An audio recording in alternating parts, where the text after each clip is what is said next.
Good evening to all of you. Welcome to chemistry class. आज हम लोग chemistry class में ऑब्जेक्टिव क्लास हम लोग डिस्कस करेंगे। जैसा कि आपको बताया गया था कि हम लोग ऑब्जेक्टिव का क्लास हम लोग आज की क्लास में करेंगे। उम्मीद है कि आप लोग पढ़ के आए होंगे और आप लोगों को ऑब्जेक्टिव बनाने में मन लगेगा। आज हम लोग स्पेशली हम लोग स्टडी करेंगे सॉल्यूशन के ऑब्जेक्टिव के लिए। तो आइए हम लोग स्टार्ट करते हैं सॉल्यूशन का ऑब्जेक्टिव। क्वेश्चन आपके ऊपर स्क्रीन में है कि जल में गैस की वरीयता निर्भर करती है।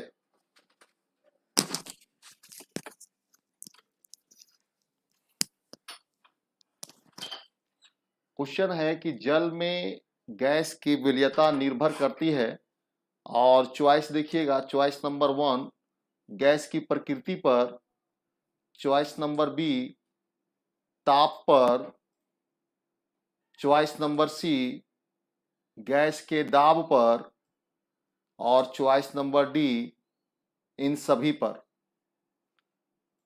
हम लोग वरीयता से संबंधित बहुत डिटेल डिस्कशन किए थे और उम्मीद है कि आप लोगों को बात समझ में आ गई होगी और किसी भी स्टूडेंट को प्रॉब्लम नहीं होना चाहिए। और यदि अब आप लोगों को साउंड साफ साफ आवाज अगर सुनाई दे रही है, सब कुछ अगर दिख रहा है, तो थंब का इंप्रेशन दें और फटाफट आंसर दें यहाँ पे।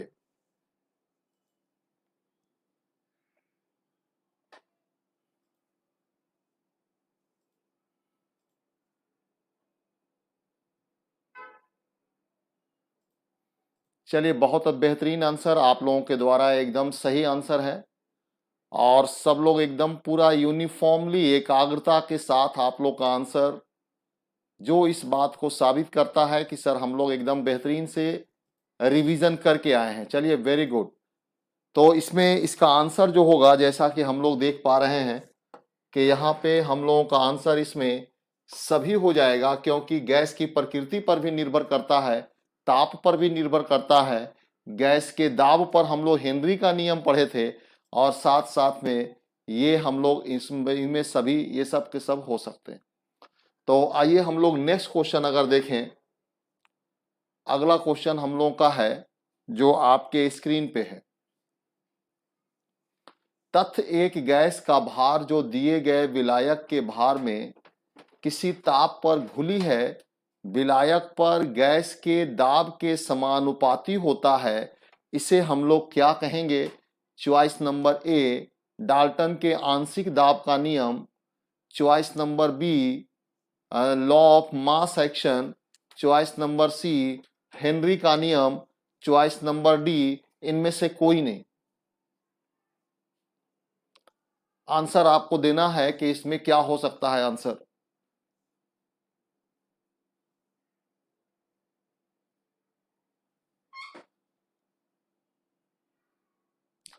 पहला नंबर चॉइस है डाल्टन के आंशिक दाब का नियम, सेकेंड नंबर में द्रव अनुपाति का नियम यानी लॉ ऑफ मास एक्शन, उसके बाद हेनरी का नियम और लास्ट में है इनमें से कोई नहीं।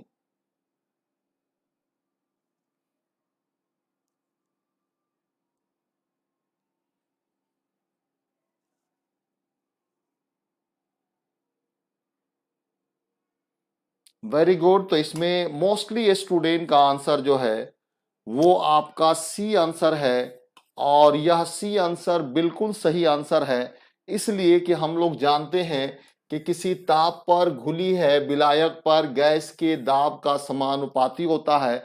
यानी गैसीय पदार्थ को जब हम लोग घुलाते हैं तो गैसीय पदार्थ को घुलाने पर जो उसमें घुलने की मात्रा होगी उस पर लगने वाले दाब के समानुपाती होता है। जितना अधिक से अधिक दाब लगेगा उतना ही अधिक उसका मान होगा। आइए नेक्स्ट क्वेश्चन आपके स्क्रीन पे है।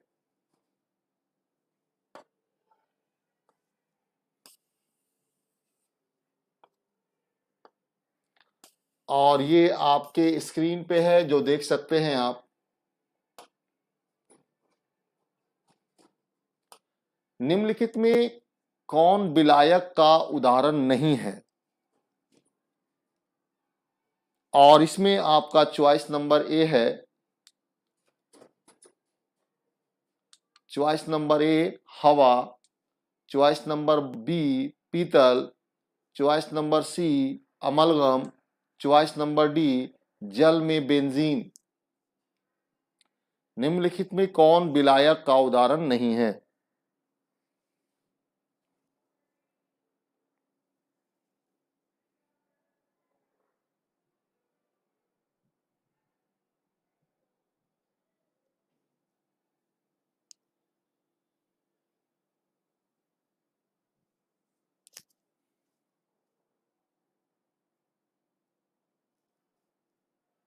अच्छा, निम्नलिखित में कौन विलियन का उदाहरण नहीं है? चलिए, बहुत अच्छा क्वेश्चन, आप बढ़िया से देख रहे हैं कि निम्नलिखित में कौन विलियन का उदाहरण नहीं है? Out of the following which is not example of solution, कौन इसमें सॉल्यूशन नहीं है?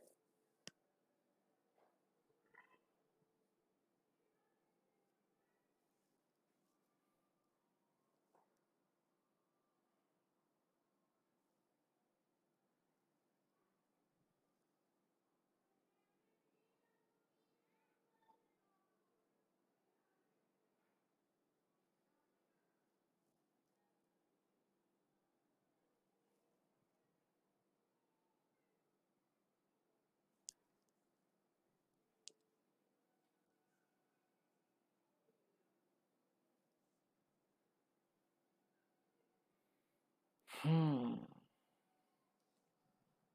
कौन है इसमें?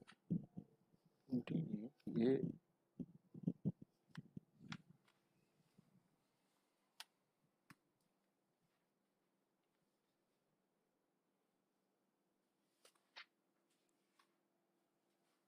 चलिए, बहुत बेहतरीन, आप लोग अपना आंसर यहाँ पे सेंड करें, मैं देख रहा हूँ सभी लोगों का आंसर।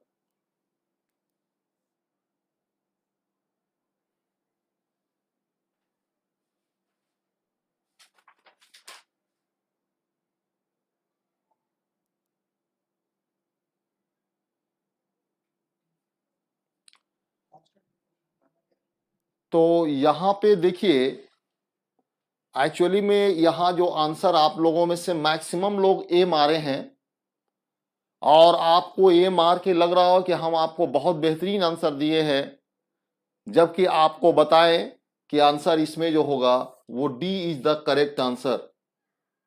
इसमें जो होगा हम लोगों का डी आंसर इसमें होगा।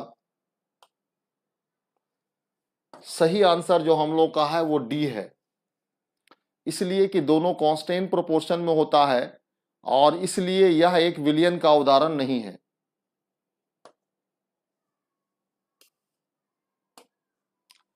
नेक्स्ट क्वेश्चन आपके स्क्रीन पे है, और अगला क्वेश्चन का आंसर आप लोग देंगे।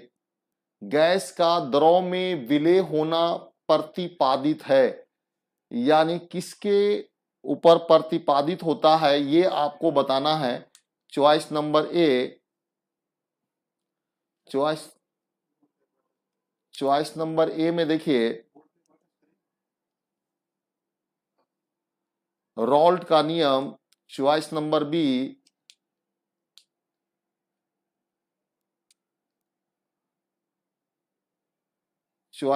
बी हेनरी का नियम, चॉइस नंबर सी डाल्टन के आंशिक दाब का नियम, choice number D van't Hoff गुणांक।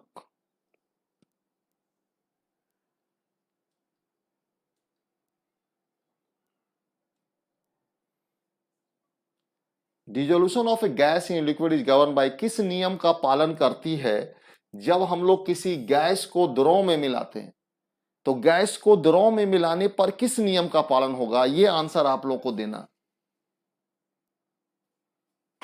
जल्दी जल्दी फटाफट आंसर आप लोग दें, मैं आपका आंसर यहां पर देख पा रहा हूं।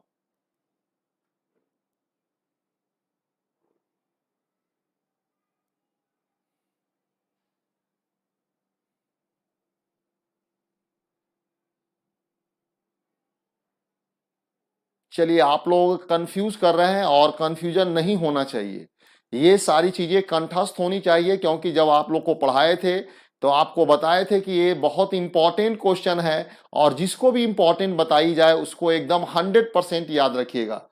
तो गैस का द्रव में विलय होना ये हेनरी के नियम का पालन करती है, यानी बी आंसर इसमें सही है। और जो भी ए और सी आंसर दे रहे हैं उनका आंसर इनकरेक्ट है।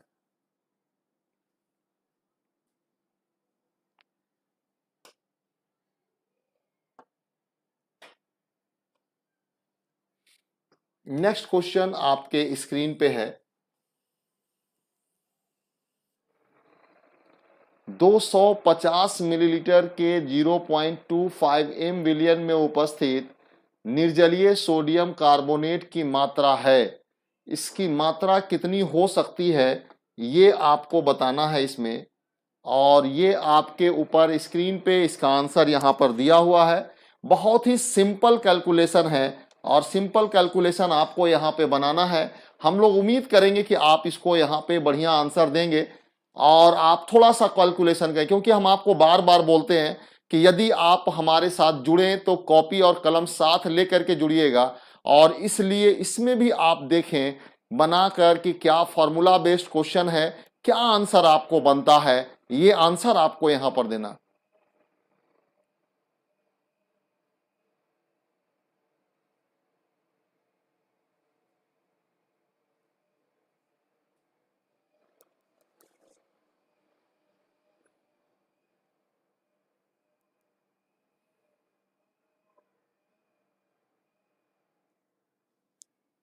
पहला नंबर ऑप्शन यहां पर है जो हम लोग देख पा रहे हैं 6.225, ये है 66.25 और ये है 6 ग्राम और ये है 6.625 ग्राम।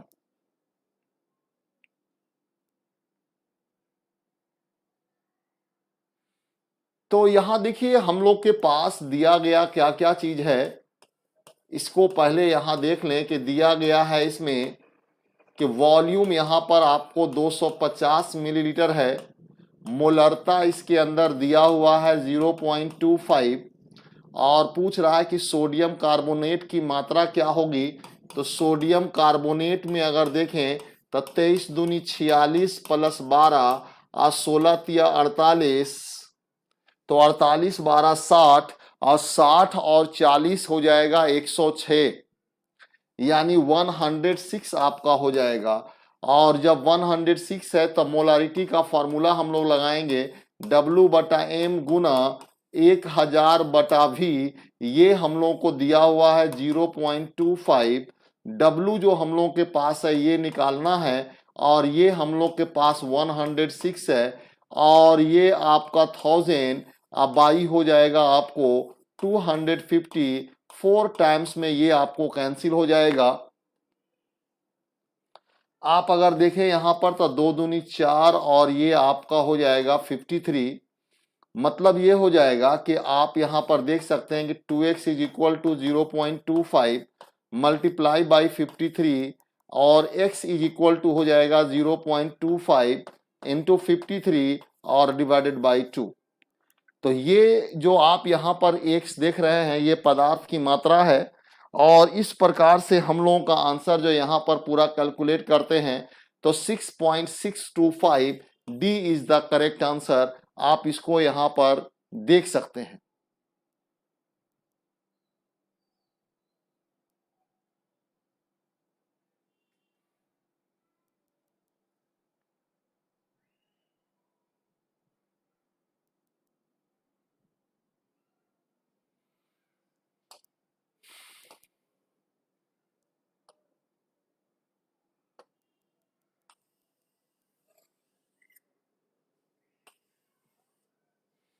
बहुत ही आसान सा एक और न्यूमेरिकल्स आपके स्क्रीन के ऊपर कि यदि 5.85 ग्राम सोडियम क्लोराइड को 90 ग्राम जल में घोला गया तो सोडियम क्लोराइड विलय का मोल प्रभाज क्या होगा।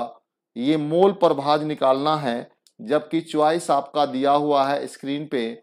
आप देख सकते हैं कि चॉइस आपके सामने है।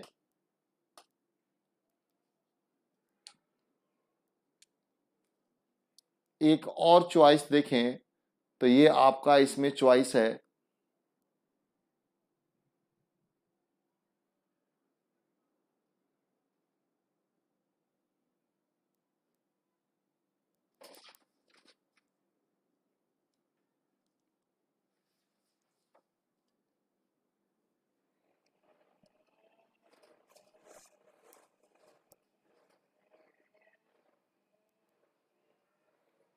तो अब इसमें अगर आप देखें तो आप इसमें यहाँ पे देख सकते हो कि दिया हुआ जो W ग्राम है 5.85 सोडियम क्लोराइड में अगर आप देखें तो सोडियम का तेज ये 35.5 यानी 5.85 यानी 58.5 तो ये आपका मॉलिक्यूलर मास हो जाएगा 58.5 मोलों की संख्या निकालना चाहेंगे W/m 5.85 और डिवाइडेड बाई हो जाएगा 58.5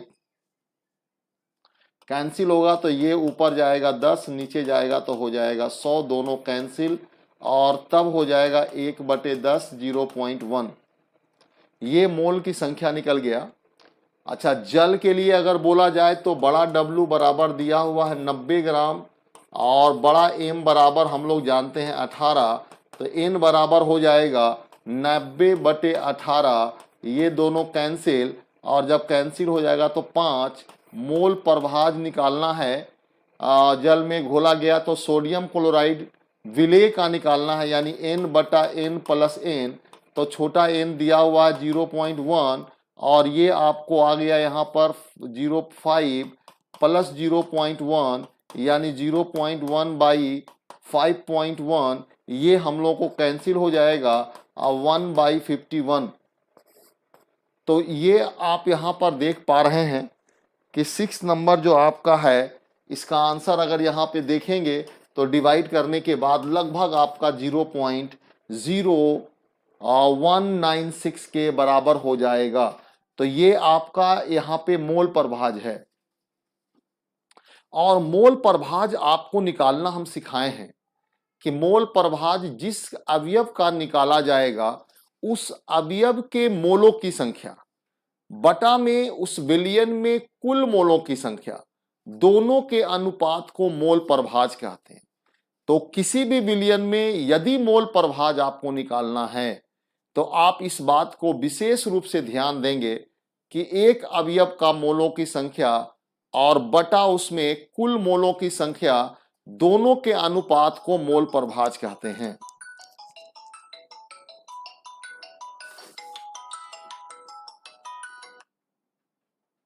हाँ हेलो बोलिए।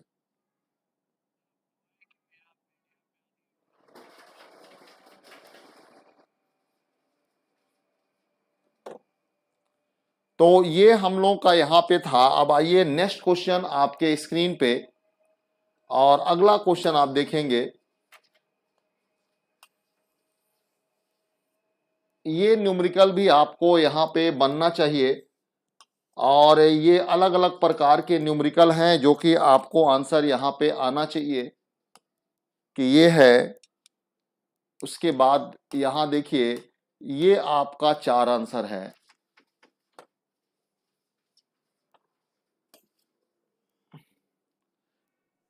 लीटर विलियन में आप यहाँ पर देख सकते हैं 9.8 ग्राम सल्फ्यूरिक अम्ल उपस्थित है।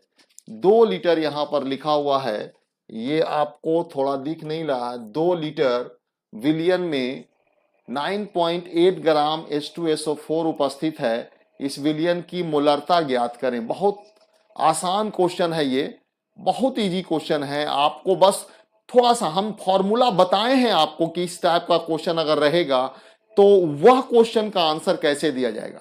यानी अगर विलियन का आयतन मिलीलीटर में दिया हुआ रहे तब कैसे निकालेंगे और यदि आयतन लीटर में रहेगा तब कैसे निकालेंगे, ये दोनों का आपको दिया हुआ है। मैं उम्मीद करता हूं कि आपसे ये क्वेश्चन बन जाना चाहिए क्योंकि आपको हम बताए हैं कि लीटर में और मिलीलीटर में दोनों के लिए अलग अलग फॉर्मूला आपको निकाला जाता है। तो देखिए यहां पर दिया हुआ है विलेय पदार्थ के विलयन का आयतन दिया हुआ है। सबसे पहले आपको दिया हुआ है कि विलयन का आयतन विलियम बराबर है 2 लीटर और विलेय पदार्थ का भार दिया हुआ है 9.8 ग्राम, मॉलिक्यूलर मास 98, एन मोलों की संख्या 9.8 बटे 98, ये आप यहां पे 10 ले लीजिए, 1 बटे 10 यानी 0.1। तो जब 0.1 हो गया तो अब यहां पे हम लोग मोलारिटी जब निकालेंगे तब मोलारिटी इज इक्वल टू होता है एन बाई वी। एन आपके पास दिया हुआ है 0.1 और इसके बाद v जो है आपको दिया हुआ है 2, यानी डेसिमल यहां से आप हटाएंगे तो आपका ये हो जाएगा। मतलब ये है कि 0.05 इतना m आपको आंसर आ जाएगा। B is the correct answer. तो मैं समझता हूं कि इस टाइप का अगर क्वेश्चन आपसे रहे जिसमें मोलरता, मोललता, मोल प्रभाज अगर निकालना हो तो आप निकाल सकते हैं। हम लोग थ्योरी जब पढ़े हैं तो आप देखिएगा उसमें भी हम आपको बहुत डिटेल में ये सारी चीजें आपको समझाए भी हैं और उस पर आधारित न्यूमेरिकल भी हम लोग बनाए हैं। ऐसा नहीं है कि नील है, पहले आपको कॉन्सेप्ट दिया गया और फिर उसके आधार पे क्वेश्चन बनाया गया। तो इसलिए कुछ बच्चे बहुत बेहतरीन परफॉर्म कर रहे हैं। मुझे बहुत खुशी हो रही है कि आप लोग इस तरह के क्वेश्चन आप बना सकते हो, आपको किसी प्रकार का प्रॉब्लम नहीं है और इसलिए कुछ स्टूडेंट बहुत ही अच्छे से अच्छे ढंग से आंसर यहां पर दे रहे हैं। आइए आगे हम लोग देखते हैं।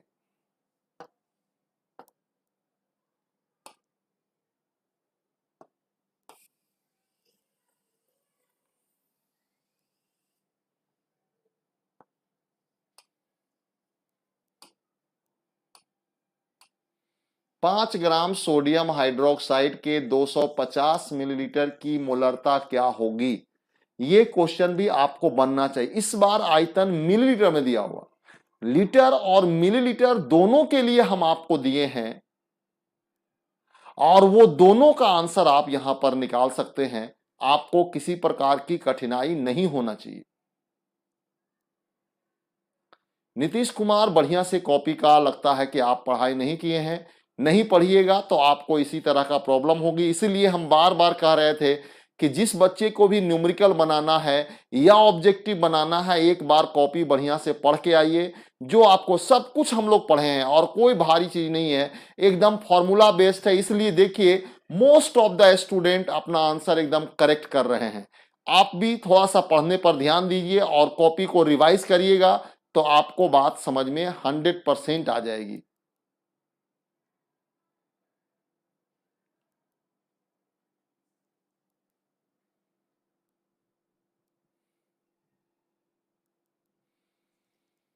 तो देखिए सबसे पहले हम लोग देखते हैं कि हम लोगों को क्या दिया गया है। ये चीज हम लोग देखते हैं कि दिया हुआ डेटा क्या है, ये निकालना है। दिया हुआ है क्या क्या चीज दिया हुआ है, तो कहता है कि 5 ग्राम सोडियम हाइड्रोक्साइड, W बराबर 5 ग्राम सोडियम हाइड्रोक्साइड। आपको मालूम है कि 23 + 16 + 1 बराबर 40। किसी भी अणु में जितने परमाणु होते हैं सभी परमाणु के द्रव्यमान को जोड़ दीजिए तो आपको निकल जाएगा आणविक द्रव्यमान। तो m बराबर हो जाएगा 40। आयतन दिया हुआ है मिलीलीटर में। अब आइए हम लोग मोलरता निकालते हैं। मोलरता बराबर W बटा M गुना 1000 अब बटा भी, इसलिए कि आयतन मिलीलीटर में है। यदि आयतन मिलीलीटर में होता है तो हम लोग आंसर इस तरह से देते हैं। तो इसलिए 5 हो गया बटा 40 गुना 1000 अब बटा 250। 4 बार में ये कैंसिल हो जाएगा, 4 से 4 ये 5 बटे 10 0.5 m, यानी बेहतरीन आंसर आप लोगों के द्वारा मैं देख रहा था कि मोस्ट ऑफ द स्टूडेंट यहां पर ए आंसर दे रहे हैं। इसका मतलब यह है कि आपका आंसर एकदम 100% करेक्ट है और आपको इस तरह का क्वेश्चन अब बनाना आ जाएगा। और अब आप समझ गए हैं कि लीटर रहेगा तब हम लोग फॉर्मूला कौन निकालेंगे, और यदि मिलीलीटर में आयतन दिया हुआ रहेगा तब कौन सा हम लोग निकालेंगे। ये दोनों ही चीजें आपको बात समझ में आ गई हैं। आइए नेक्स्ट हम लोग क्वेश्चन देखते हैं।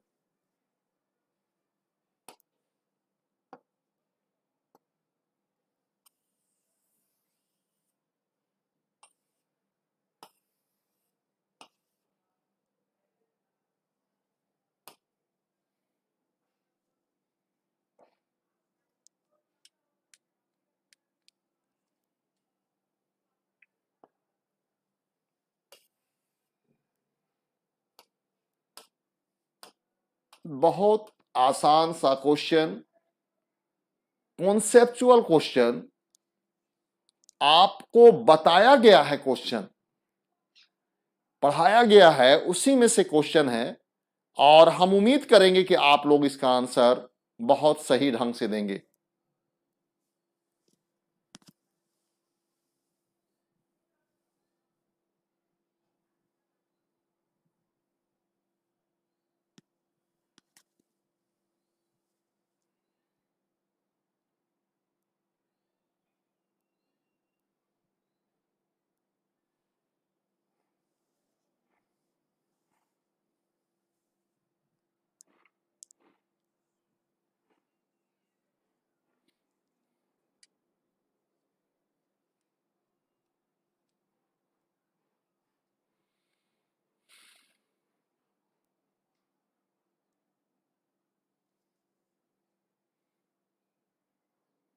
हम आपको बताए हैं और आपको याद है, ये बात आपके कॉपी में लिखा हुआ है कि नॉर्मलता बराबर होता है x गुना मोलरता।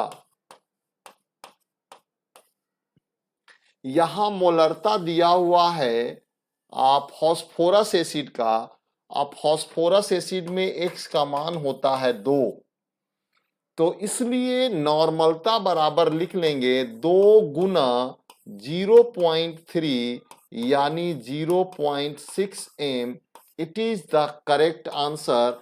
तो जिनका भी डी आंसर है एकदम बिल्कुल आंसर सही है, कि इसलिए कि अगर आप यहाँ पे फास्फोरस अम्ल लेते हैं तो फास्फोरस अम्ल का संरचना वैसा है कि जिसमें 2 हाइड्रोजन ऑक्सीजन के साथ जुड़ा हुआ है, और जो हाइड्रोजन ऑक्सीजन के साथ जुड़ा होता है वही हटने योग्य होता है, और जो हटने योग्य ऑक्सीजन रहेगा वही एक्स कहलाता है, जिसको क्षारीयता कहते हैं। और जितना उसमें मोलरता होगा उसके क्षारीयता से अगर गुना कर दिया जाए तो वो हम लोग को नॉर्मलता देगा। तो इसलिए इसमें नॉर्मलता का आंसर जो आपका हो जाएगा वो D is the correct answer.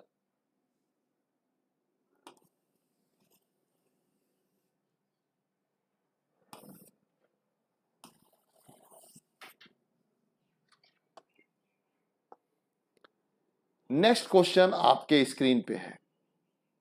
निम्नलिखित में कौन सा अधिकतम संख्या में अणु रखता है? अणुओं की संख्या किसमें सबसे अधिक है ये बताना है आपको।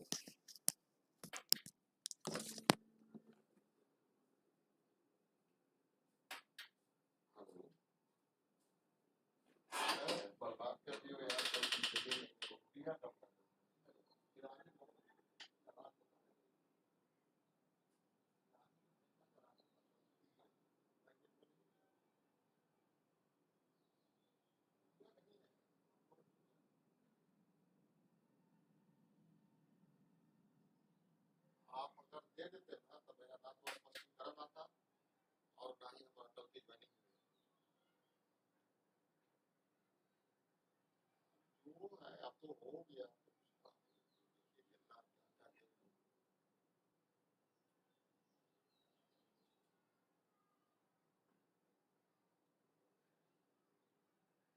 अब जो होगा वो करना है। इस तरह का थोड़ा सा ध्यान देना था, नहीं तो अर्जेंट नहीं आता तो हम आपको देते हैं।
देखिए ये क्वेश्चन भी बहुत बेहतरीन क्वेश्चन है और ये इसलिए है क्योंकि मोलों की संख्या हम लोगों को इसमें पढ़ना है मोलरता वगैरह निकालने में, इसलिए मोलों की संख्या निकालने के लिए आपको है कि अधिकतम कणों की संख्या कितना होता। तो कणों की संख्या का फॉर्मूला हम लोग निकालते हैं, कणों की संख्या बराबर मोलों की संख्या, मोलों की संख्या गुना एवोगैड्रो संख्या।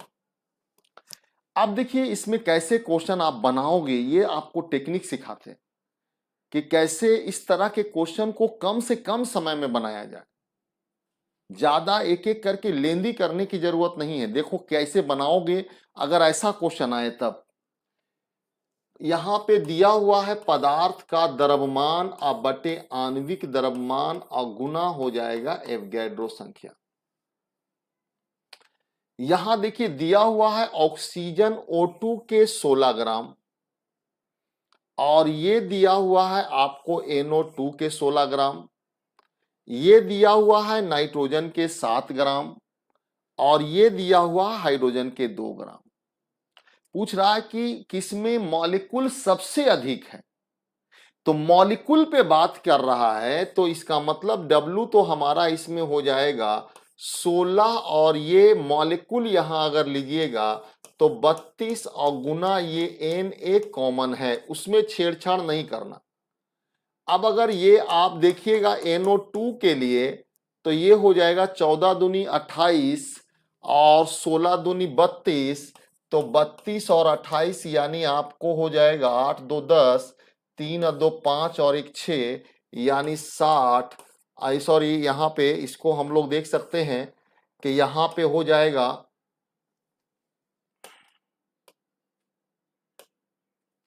तो इसमें अगर आप देख सकते हैं कि NO2 के लिए ये भी 16 है और बटा में हो जाएगा 60 गुना में एवोगैड्रो नंबर। अब उसके बाद आइए NO2 के बाद N2 और N2 का कह रहा है 7 ग्राम, तो 7 और बटा में ये हो जाएगा 14 और गुना हो जाएगा Na। हाइड्रोजन में 2 ग्राम, तो हाइड्रोजन का यहाँ पे अगर लीजिएगा तो 2 आप बटा में यहां पे हाइड्रोजन का 2 गुना Na।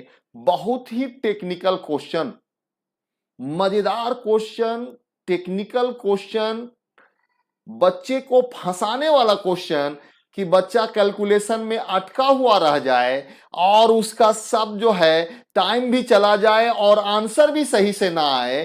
तो इसलिए ऐसा क्वेश्चन आपको एक बना करके हम दिखाए कि आपको मजा आ जाए क्वेश्चन बनाने में कि देख लीजिए भाग मारिएगा 1 से कम आएगा, भाग मारिएगा 1 से कम आएगा, भाग मारिएगा 1 से कम आएगा और ये 1 आ जाएगा यानी एवोगैड्रो संख्या के बराबर हो जाएगा। तो सबसे अधिक जो आपको आंसर होगा वो डी होगा। ज्यादा कैलकुलेशन करने की ही जरूरत नहीं थी और मैं समझता हूं कि आप लोगों को ये क्वेश्चन बनाने में बड़ा मन लगा होगा। अगर अच्छा लगा तो आप एक बार थंब का इंप्रेशन जरूर देंगे कि यस सर। अगर ये क्वेश्चन आपको बढ़िया लगा कि हाँ सर बेहतरीन है तो एक बार थंब का इंप्रेशन जरूर देंगे कि हाँ सर इस तरह के टेक्निकल क्वेश्चंस जो है हम लोगों को सीखना चाहिए कि कैसे क्वेश्चन को बनाया जाए। आइए नेक्स्ट क्वेश्चन।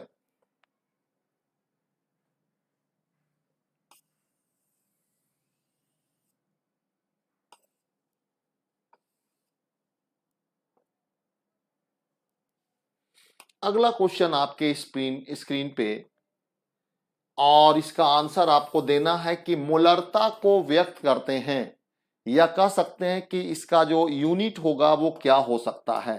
नंबर 1 ग्राम प्रति लीटर, मोल प्रति लीटर, लीटर प्रमोल या ग्राम पर थाउजेंड में मोल्स पर 1000 ग्राम, क्या हो सकता है। आइए नेक्स्ट क्वेश्चन आपके स्क्रीन पे।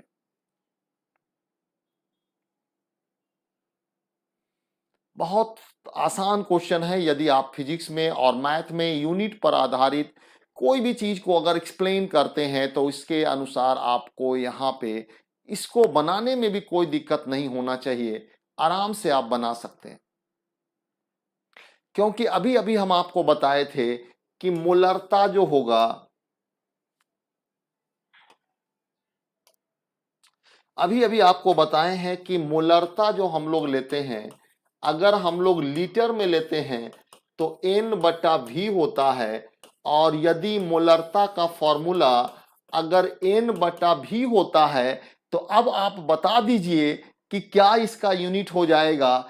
N यहां पर मोल है और ये आपका V जो है ये आपको लीटर है। और आप में से मैक्सिमम स्टूडेंट फिर गच्चा खा गए और आप आसान क्वेश्चन में गलत करके निकल गए। इसका मतलब यह है कि आप लोग थोड़ा सा अभी समझदारी से काम नहीं ले रहे हैं। समझदारी से काम अगर ध्यान दे करके लेते तो निश्चित रूप से आंसर सही होता, और आंसर यहां पर होता बी, जो कि बहुत कम स्टूडेंट का सही है। तो जिनको जिनको भी अगर अभी कहीं पे कंफ्यूजन है, एक बार फिर से क्लियर कर लीजिए कि ये आपका मोलरता है, मोलरता बराबर N/V, और भी दिया हुआ रहेगा लीटर में। अगर मिलीलीटर में होता तब हम लोग दूसरा यहां पर फॉर्मूला लगाते, लेकिन लीटर में दिया हुआ है तो इसलिए हम लोग यहां पर N के लिए लेंगे मोल और V के लिए लेंगे लीटर। यानी हम लोगों का फॉर्मूला हो जाएगा मोल प्रति लीटर। तो मोल प्रति litre is the correct answer. तो इस तरह से हम लोगों का बी यहां पे चॉइस सही हो गया।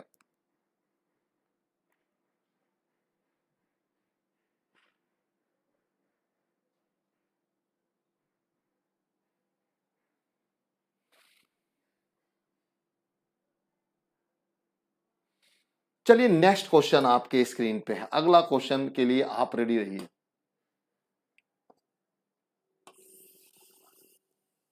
फिर क्वेश्चन उसी पे आधारित जिस पर आधारित अभी अभी हम क्वेश्चन हम लोग बनाए थे, और उम्मीद है कि आपसे बनना चाहिए अगला क्वेश्चन, और ये सभी स्टूडेंट से बनना चाहिए, क्योंकि अभी अभी हम क्वेश्चन आपको बताए हैं। और ये अभी फिर से हम आपको फॉर्मूला लिख देते हैं कि नॉर्मलता बराबर होता है x गुना मोलरता। अभी भी आप इस क्वेश्चन का सही आंसर दीजिए तो मैं समझ जाऊंगा कि आप एकदम बहुत बेहतरीन तरीके से यहां पे कर पा रहे हैं।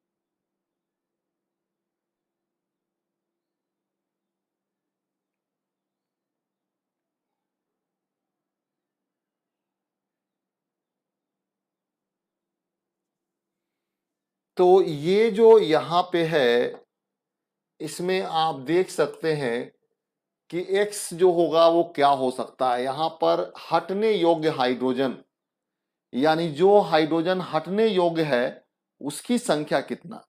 तो हटने योग्य हाइड्रोजन यहां पर तीनों के तीनों है। फॉस्फोरिक एसिड में तीनों होता है तो 3 गुना, और ये हम लोगों को दिया हुआ है 1m, तो 3 मतलब 1, तो इसका मतलब है 3 से गुना करेंगे तो ये आपका 3 इज द करेक्ट आंसर। ये आपको यहां पे 3 आंसर हो जाएगा।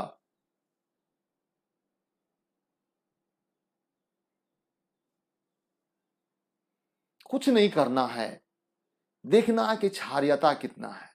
और क्षारीयता कहते हैं बेसिसिटी को, और बेसिसिटी कहते हैं हटने योग्य हाइड्रोजन को।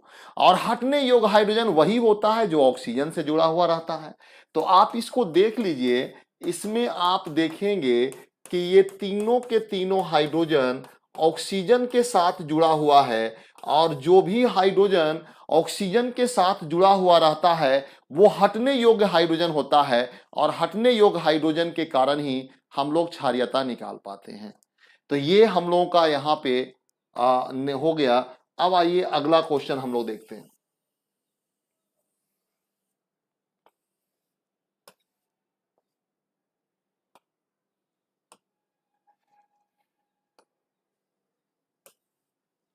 4.25 ग्राम अमोनिया में उपस्थित अणुओं की संख्या कितना है।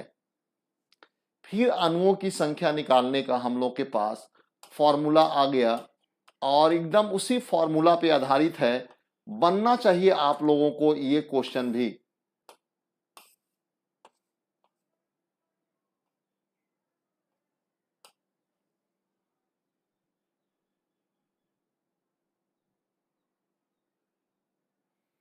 क्षारीयता बताए कि किसी भी अम्ल में कितना हटने योग्य हाइड्रोजन होता है, उसी को उस अम्ल की क्षारीयता कहते हैं। तो यहां देखिए आप लिख सकते हैं इसमें कि डब्लू अमोनिया का डब्लू दिया हुआ 4.25 और अमोनिया का एम होता है 17। अब इसके बाद आपको बताना है कि अणुओं की संख्या कितनी होगी। तो अणुओं की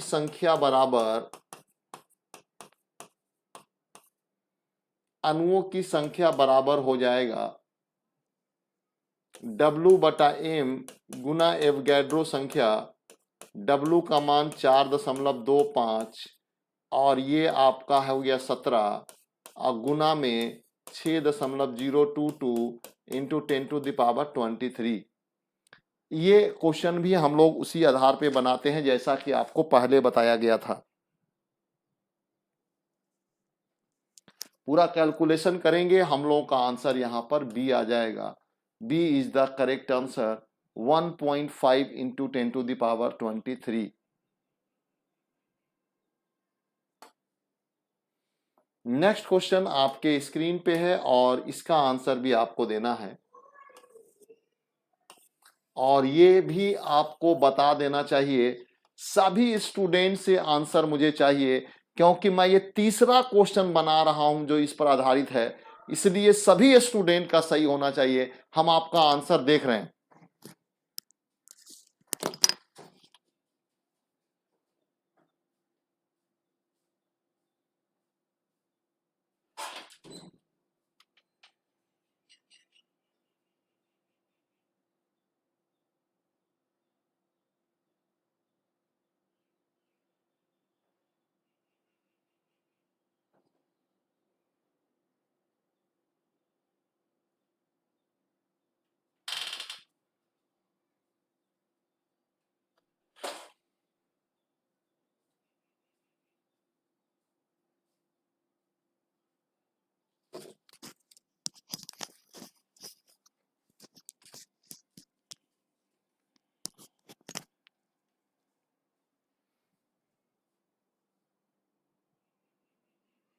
चलिए बहुत बेहतरीन, आप लोग के आंसर आ रहे हैं। मैं अभी अभी फॉर्मूला आपको बताया था कि आप यहां देख सकते हैं कि नॉर्मलता बराबर होता है x गुना मोलरता और x जो है यहां पर 2 है हाइड्रोजन का, तो 2 गुना 2.3 यानी 4.6 इज द करेक्ट आंसर। ये आपका यहां पर बिल्कुल सही आंसर है क्योंकि आपको हम बताए थे कि सल्फ्यूरिक अम्ल को छोड़ करके बाकी जितने फॉस्फोरिक अम्ल को छोड़ करके बाकी सभी जगह पे आप देखोगे तो जितना हाइड्रोजन दिखता है वही आपका आंसर होता है। यानी आप खाली फॉस्फोरिक एसिड, फास्फोरस एसिड और हाइपोफॉस्फोरिक एसिड इस पे खाली आप यहां पर देखिए, अदरवाइज सभी आपको यहां पे समान रूप से दिखता है।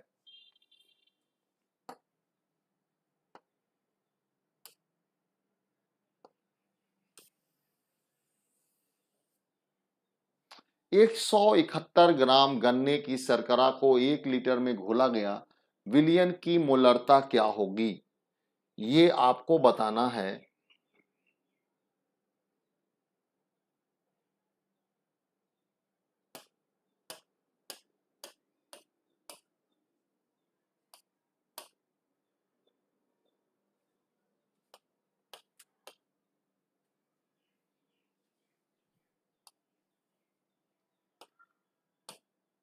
गन्ने की शर्करा जिसको हम लोग चीनी कहते हैं,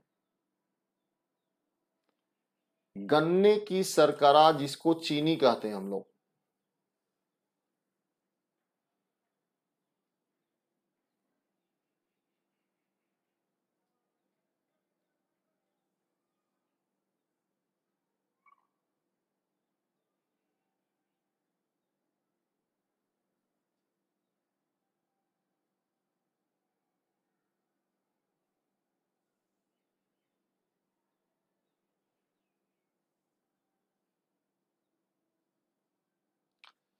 तो देखिए मॉलिक्यूलर मास जो आप देख सकते हैं दिया हुआ है, इसमें क्या चीज, W दिया हुआ 171, M होता है 342, और उसके बाद अगर आप देखें तो आपका आयतन दिया हुआ यहां पर N निकाल लीजिए कि 171/342 दो बार में कैंसिल हो जाएगा, यानी हम लोग कह सकते हैं कि 0.5 मोल। और लीटर दिया हुआ है यहाँ पे 1, तो इसका मतलब है कि मोलरता बराबर WN बटा हो जाएगा V। N दिया हुआ है हम लोग का 0.5 और V हो जाएगा 1, यानी 0.5 M। ये आपका करेक्ट आंसर हो जाएगा।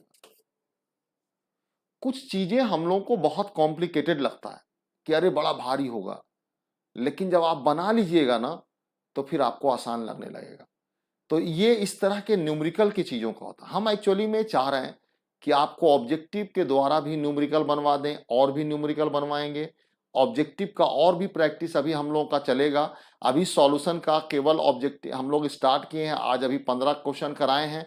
आगे भी आपको क्वेश्चन यहाँ पे कराते रहेंगे। आप लोग भी काम कीजिए कि जितना भी आपको पढ़ाया गया है नोट्स को खूब बढ़िया से रिवीजन कीजिए। जितना बढ़िया रिवीजन करिएगा उतना ही बढ़िया आपको ऑब्जेक्टिव बनाना आएगा। तो पहले कॉन्सेप्ट क्लियर कर लें और तब देन हम लोग ऑब्जेक्टिव को आगे भी कंटिन्यू रखेंगे।